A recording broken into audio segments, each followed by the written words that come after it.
தூத்துக்குடி கொத்தனார் வீட்டை நல்லா கட்டுனாரு.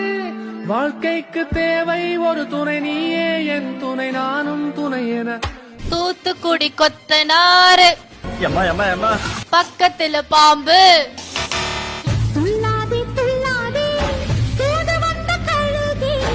தூத்துக்குடி கொத்தனார் தூக்கி போட்டு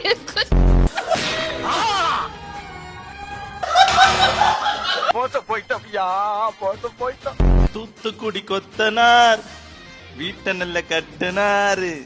என் மைண்ட்ல எல்லாம் என்ன ஓடுதுன்னா, பக்கத்துல பாம்பு படுக்க போட்ட எனக்கு அவரு வழி துணையா இருந்தாரு, எப்பவும் துணையே அவர் தானே. டேலண்ட் எல்லாம் ஒண்ணு இல்ல பிரதர். தூத்துக்குடி கொத்தனார் தூக்கி போட்டு நிறுத்தினார். சார் இவனை என்ன பண்ண சார்? பக்கத்துல பாம்பு. அப்படி பொத்திண்டி நில்லையா ஓரமா?